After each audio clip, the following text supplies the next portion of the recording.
Crime e Castigo de Dostoiévski. Por que você deve ler este livro e por que ele é tão importante para a sua vida? Bom, hoje nós vamos bater um papo sobre este livro aqui, que, na minha opinião, é um dos grandes clássicos, é um dos livros mais importantes do Dostoiévski. E neste livro aqui, Dostoiévski, como sempre, nos revela a complexidade da alma humana e como nós, seres humanos, somos seres imprevisíveis, somos seres sujeitos às várias dificuldades, intempéries da vida e como o ambiente em que nós estamos inseridos pode exercer forte influência tanto no nosso comportamento como na nossa forma de enxergar o mundo e de pensar. Com Raskolnikov, um adolescente não, um jovem estudante, né, que estava ali cursando direito, como esse jovem que vivia em uma situação de extrema miséria, passando necessidade, morava em um ambiente extremamente apertado, ou seja, um cubículo apenas com uma janela, uma porta, era apenas um quarto. Então, Dostoiévski nos mostra como esse ambiente, como a sociedade, uma Rússia ali do século XIX, envolta em um contexto de extrema pobreza, desigualdade, miséria, as pessoas passando fome. Então, tudo isso influencia para que Raskolnikov, em um ato de desespero, ainda que ele não se arrependa do que tenha feito, cometa esses crimes. E bom, assim como as outras obras de Dostoiévski, nós sempre percebemos um aprofundamento da vida dos personagens e um forte apelo psicológico. Nós percebemos como Dostoiévski constrói as narrativas, como ele se aprofunda na alma do personagem. Tanto é que sempre que nós terminamos de ler uma obra de Dostoiévski, é como se nós conhecêssemos aquela pessoa, aquele personagem. É como se nós tivéssemos nos tornado íntimos daquele personagem. E bom, esse livro ele nos mostra como a vida, como as situações difíceis da vida, elas podem exercer influência sobre nós e como o ambiente pode nos fazer cometer coisas que nós não cometeríamos caso estivéssemos no pleno gozo das nossas faculdades. E durante a leitura deste livro, eu vi em algum local que eu não me lembro, eu acho que foi na internet, uma frase que diz que a fome e a miséria, elas retiram a dignidade de qualquer pessoa.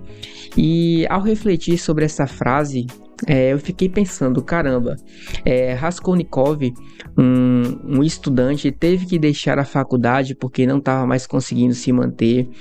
Havia preocupação com a mãe e com a irmã que ficavam em uma cidade, né, uma província ali da Rússia, próximo a São Petersburgo, e que essas duas pessoas, os seus familiares, eram quem lhe mandava o dinheiro, né, os recursos que ele necessitava ali para sobreviver. Então, o tempo todo nós percebemos essa angústia de Raskolnikov pensando na mãe, na irmã e na sua própria situação. Então, não querendo dar nenhum spoiler, apesar que já é uma obra que tem quase 200 anos que foi escrita, não querendo dar spoiler, mas é um livro que vale muito a pena porque são reflexões, são situações que até hoje estão presentes na nossa sociedade. Comumente nós vemos pessoas passando fome, pessoas em situação de vulnerabilidade, pessoas desamparadas, esquecidas pelo Estado. E muitas dessas pessoas, elas acabam não tendo outra solução que não cometer crimes, que não adentrar ao mundo das drogas, ao mundo do tráfico. Então, às vezes são pessoas boas que, por estarem em um ambiente inadequado, acabam sendo não vítimas, mas acabam sofrendo as consequências de estarem nesse espaço. E bom, Raskolnikov é o personagem principal, mas ao mesmo tempo nós percebemos outros personagens com suas vidas paralelas e que sofrem também por estarem nesse ambiente de pobreza, de desigualdade, como por exemplo a Sônia, que é uma pessoa pobre e que teve que se prostituir para poder sustentar sua família, pois ela era filha de um pai alcoólatra. A mãe dela já havia falecido e ela acabou se sujeitando à prostituição porque o pai bebia, era um ex-funcionário público que bebia os rendimentos que recebia, né, todas as economias da família. Então, para não deixar a sua madrasta, a Katerina Ivanovna, e as crianças morrerem de fome, ela acabou se prostituindo para tentar levar ali o pão para dentro de casa. Nós também percebemos como a vida era difícil para a mãe de Raskolnikov, a Pulcheria Alexandrovna, e a sua irmã Dunya, né, Dunietka. Então, esse sofrimento é característico ali das obras de Dostoiévski, nessa complexidade da vida humana, né, dos pensamentos humanos, dos comportamentos humanos, estão presentes nessa obra de Dostoiévski. E nós percebemos também que Crime e Castigo é um retrato não só da Rússia ali de São Petersburgo, mas é um retrato de como a sociedade daquela época vivia. Havia uma divisão social muito grande em que muitas pessoas detinham o poder, detinham os meios de produção, detinham os maiores recursos, a maior parte dos recursos, enquanto uma população ficava na extrema pobreza, na margem da sociedade. E isso contribuía, primeiro, para o aumento da criminalidade, segundo, para o aumento das pessoas que acabavam cometendo crimes para sobreviver, furtos, homicídios, e também das pessoas ali que acabavam se sujeitando a atividades que naquele tempo seriam desonrosas para sobreviver. Então, nós percebemos claramente isso em Crime e Castigo. E nós vemos também ao longo do desenrolar do romance, como funciona a mente de uma pessoa atormentada, de uma pessoa que antes de cometer algo grave, reflete bastante, cria ideias, concepções, desenvolve uma própria visão de mundo, que de certa forma não lhe traz conforto, mas lhe motiva a agir daquela maneira. Então, Raskolnikov, depois que cometeu os assassinatos, ele ficou extremamente perturbado, chegou a delirar durante quase todas as partes do romance em que ele estava sozinho no seu quarto. Então, esses delírios eram fortes e talvez seria ali a sua consciência gritando, querendo que ele confessasse, ou então que ele se entregasse, ou então que ele mantesse o controle, porque a sua situação não mudaria. Então há esse contraste, nós conseguimos perceber como a mente de alguém perturbada funciona, né? E também a falta da natureza, né? Ao longo do romance, Dostoiévski, ao narrar os momentos em que Raskolnikov sai do seu cubículo sem informar para onde vai, sem dizer para os seus familiares, então para as pessoas próximas para onde ele iria, Raskolnikov sempre procura ou a ponte que cortava ali o rio Nieva, ou então um local verde, um parque, um local com grama. Então, ao estar nesses locais, ele ficava mais calmo, conseguia refletir, organizar os pensamentos, as ideias, e talvez essa falta de um ambiente ali que possibilitasse o contato com a natureza, a falta desse ambiente talvez tenha contribuído para que Raskolnikov tivesse a sua situação agravada. Então, tanto é que ao final do livro, é uma passagem que Dostoiévski meio que demonstra ali que haveria uma continuidade, mas logo em seguida ele revela que não é a intenção de que o romance tenha essa continuidade. Raskolnikov está em um local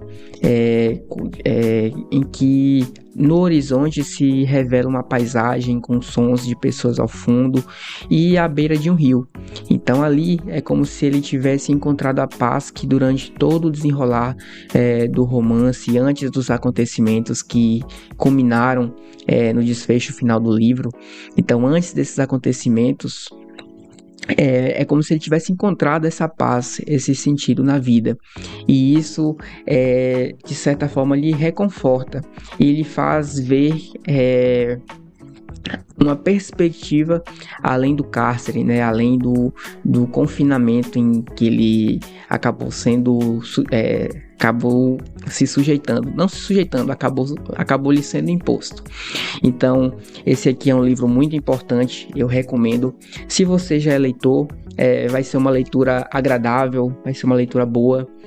Agradável assim entre parênteses, porque há momentos de muita tensão, muita aflição, mas é um livro que revela como é a nossa essência, como é a nossa condição de seres humanos. Se você não é leitor, um leitor assim assíduo, então que já tem uma certa facilidade para ler textos mais complexos, eu sugiro que você comece lendo O Sonho de um Homem Ridículo, de Dostoiévski, que é um conto ali de umas 80 páginas e que vai lhe mostrar como é o pensamento de Dostoiévski, né? Como ele se aprofunda nos seus personagens, como ele desenvolve os acontecimentos. Então é uma leitura muito boa, que vale muito a pena. E logo em seguida você pode ir para este livro aqui, que eu tenho certeza que ele vai mudar a sua forma de ver o mundo. Vai lhe fazer questionar muitas coisas que acontecem hoje, e essa aqui talvez seja uma das grandes portas para que você entre no mundo dos clássicos, e leia mais livros como o de Oscar Wilde, Machado de Assis, Joseph Conrad. Então, após ler Dostoiévski, todas essas obras, elas vão passar a ter um significado para você, tá certo? Eu espero que você tenha gostado dessa nossa conversa. Esse foi um breve relato, talvez uma primeira impressão a respeito desse livro, que é um clássico assim extremamente profundo, traz reflexões muito importantes, e eu acredito que logo mais eu estarei trazendo mais vídeos expondo um pouco ali desse universo de Raskolnikov, das suas motivações ali que o levaram a cometer esses crimes e que mudaram completamente a trajetória da sua vida. Então, inclusive, uma coisa que durante todo o romance nos faz questionar é por que ele, após ter cometido os crimes, por que ele tomou uma decisão ali que talvez tenha tido ali um jogo psicológico do Porfiri, que seria o juiz de instrução. Então, depois desse jogo psicológico, dessa disputa psicológica, talvez essa decisão dele tenha sido precipitada, dados os acontecimentos recentes, tá certo? Então aqui fica o meu convite para que você leia esse clássico. Você não vai se arrepender, é uma obra muito, muito profunda, de uma leitura assim extremamente delicada. Você lê, mas você, ao mesmo tempo que você fica um pouquinho angustiado pelos acontecimentos do livro, você não quer que o livro chegue ao final. Tá certo? Então eu espero que você goste. Fica aqui a minha recomendação. Se você não é inscrito no canal, eu peço que você se inscreva, vai ajudar bastante o nosso trabalho.